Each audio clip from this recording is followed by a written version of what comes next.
Assalamualaikum warahmatullahi wabarakatuh. Sobal khair ya kalamidi, kaifa halukum? Alhamdulillah, semoga kalian semua sehat walafiat serta kalian semua mendapatkan ridha Allah dan pertolongan dari Allah Subhanahu wa taala. Anak-anak, berjumpa kembali bersama Pak Irul. Pada pagi ini kita akan belajar materi akidah akhlak terkait 3 dari 99 Asmaul Husna. Untuk mengawali kegiatan pada pembelajaran jarak jauh pagi ini, mari kita bersama-sama dulu membaca doa. A'udzu billahi minasyaitonir rajim. Bismillahirrahmanirrahim. Rabbi zidni ilma warzuqni fahma. Rabbi shrah li sadri wa yassir li amri wahlul 'uqdatam min lisani yafqahu qawli. Amin ya rabbal alamin.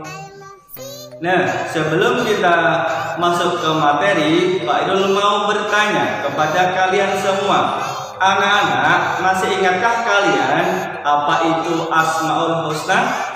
Ya, Asmaul Husna adalah nama-nama Allah yang baik atau nama-nama Allah yang indah yang jumlahnya ada 99. Nah, pada pagi ini kita akan belajar 3 dari 99 Asmaul Husna, yaitu Al-Wahid, Al-Ahad, dan As-Somad. Penjelasan lebih lanjut, mari diperhatikan baik-baik penjelasan dari Pak Irul. Pengertian Al-Wahid. Al-Wahid adalah salah satu dari Asmaul Husna. Al-Wahid itu artinya Allah Maha Tunggal, Allah Maha Satu. Maksudnya bahwa Allah Maha Tunggal, tidak terdiri dari sesuatu yang terbagi-bagi. Allah adalah satu dalam perbuatan dan nama-namanya, tidak memiliki sekutu dan tidak ada yang menyamainya. Asmaul Husna Al-Wahid adalah pengakuan hamba kepada Allah Subhanahu wa ta'ala bahwa hambanya siap menjadikan Allah sebagai Tuhan yang esa tanpa ada Tuhan lain sebagai tandingannya. Keterangan bahwa Allah memiliki sifat Asmaul Husna Al-Wahid dapat kita jumpai di beberapa ayat dalam Al-Quran, seperti dalam surat Al-Baqarah ayat 163 yang berbunyi, A'udzu billahi minasyaitonir rajim. Bismillahirrahmanirrahim. Wa ilahukum ilahu wahid. La ilaha illa huwar rahmanir rahim. Yang artinya, dan Tuhan kamu adalah Tuhan yang Maha Esa. Tidak ada Tuhan selain Allah yang Maha Pengasih lagi Maha Penyayang. Surat Al-Baqarah ayat 163. Selain ayat di atas, penjelasan terkait Asmaul Husna Al-Wahid juga terdapat dalam surat Yusuf ayat 39, surat Al-Ra'd ayat 16, surat An-Nisa ayat 171, Ibrahim ayat 48 dan 52, As-Saffat ayat 4-5, Az-Zumar ayat 4 dan Al-Ghafar ayat 16.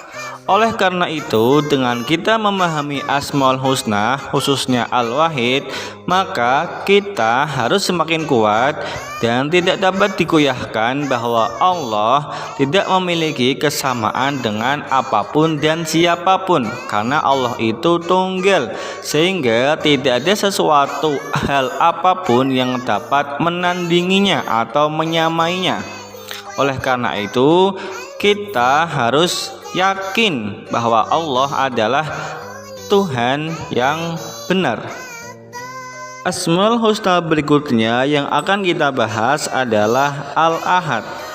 Perlu diketahui bahwa Asmaul Husna Al-Wahid dan Al-Ahad merupakan dua nama yang saling memiliki keterkaitan makna.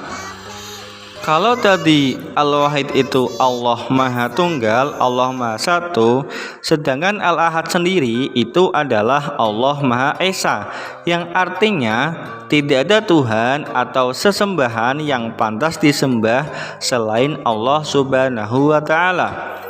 Ini merupakan inti dari ajaran Islam yang mengajak kita untuk tauhid, untuk la ilaha illallah, tiada Tuhan selain Allah. Penjelasan terkait Asmaul Husna Al-Ahad dapat kita jumpai dalam surat Al-Ikhlas ayat pertama yang berbunyi A'udzu billahi minasyaitonir rajim. Bismillahirrahmanirrahim. Qul huwallahu ahad, yang artinya katakanlah wahai Muhammad, dialah Allah yang Maha Esa. Al-Ikhlas ayat 1. Sebagai seorang muslim, kita wajib mengakui dengan yakin dan tanpa keraguan sedikit pun, dengan keimanan yang kokoh, pengucapan melalui lisan, dan pengamalan dalam kehidupan sehari-hari bahwa Allah itu Ahad, Esa, tidak ada Tuhan selain Allah. Kalian masih ingat kisah Bilal bin Rabah? Keimanan dan ketauhidan yang dimilikinya menyebabkan ia mempunyai keberanian yang sangat luar biasa. Siksaan dari majikannya tidak mampu memanjarakan hatinya. Dengan lantang ia ucapkan ahad, ahad, ahad. Hal ini merupakan keteladanan bagi kita bahwa dalam kondisi apapun dan dalam keadaan apapun, sesulit apapun, maka Allah yang Esa adalah tetap sebagai Tuhan kita. Begitu halnya dengan kisah Siti Masitoh.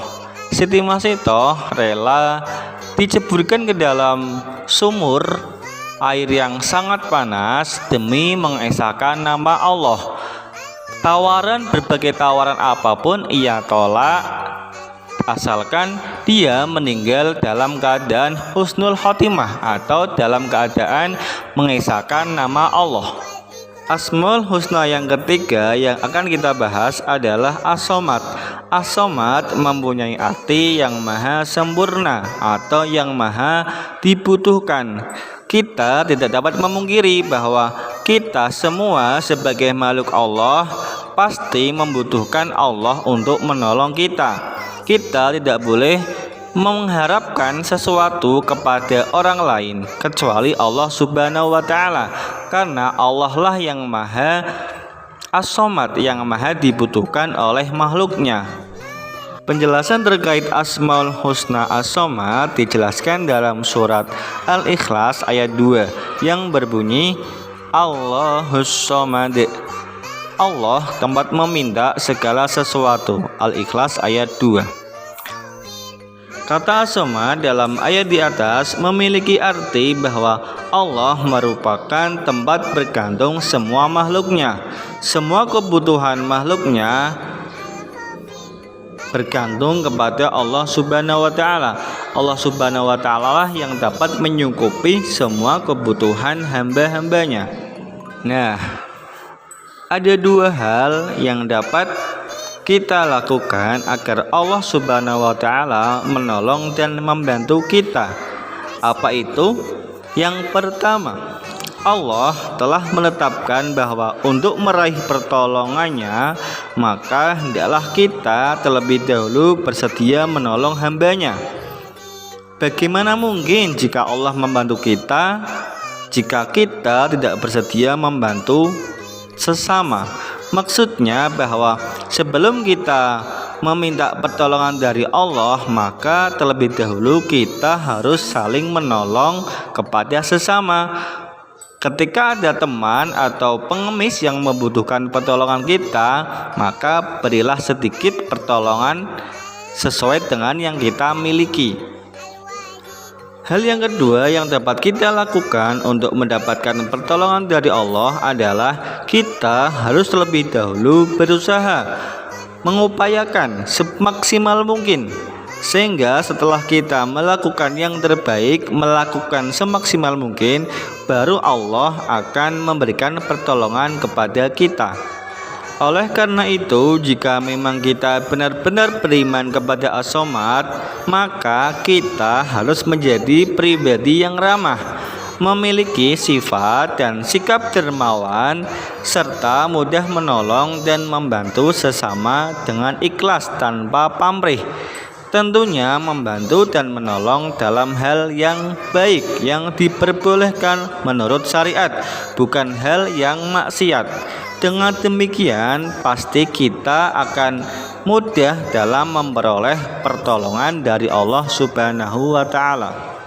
Adapun hikmah atau manfaat beriman Asmaul Husna, Al-Wahid dan Al-Ahad antara lain: yang pertama, Allah tidak ada yang menyamainya atau yang menandinginya, serta tidak ada yang setara dengannya dalam segala hal atau dalam segala segi. Hikmah yang kedua, bahwa Allah Maha Suci dari segala kekurangan dan aib, karena kekurangan dan aib merupakan sifat para makhluknya, sementara Allah adalah zat yang memiliki sifat sempurna, sifat agung, sifat mulia, tanpa ada satu makhluk pun yang sama atau yang serupa dengannya. Hikmah yang ketiga adalah wajib mengesahkan Allah dan ikhlas dalam beribadah, serta meyakini dengan sepenuh hati bahwa Allah lah satu-satunya pencipta. Yang keempat, merupakan bantahan terhadap orang-orang musyrik dan semua aliran sesat yang sama sekali tidak menghormati dan mengagungkan keesaan Allah dengan penghormatan dan pengagungan yang semestinya. Adapun hikmah beriman kepada Asmaul Husna As-Somad antara lain: yang pertama, tidak bermohon atau tidak mengharapkan sesuatu kecuali hanya kepada Allah Subhanahu wa Ta'ala. Yang kedua, menjadikan Allah sebagai tumpuan pertama dan yang utama dalam meminta semua keinginan dan hajat kita, baik hajat di dunia maupun di akhirat. Hikmah yang ketiga, dapat menyelamatkan urusan orang lain dengan tenaga, pikiran, dan tutur kata yang baik. Yang keempat, berusaha menjadi orang yang bermanfaat bagi orang yang lain dalam urusan agama dan dunia. Nah, itu tadi pembahasan terkait Asmaul Husna Al-Wahid, Al-Ahad, dan As-Somad. Diharapkan setelah kalian tadi mempelajari materi tadi, kalian semua bertambah keimanannya kepada Allah Subhanahu wa Ta'ala.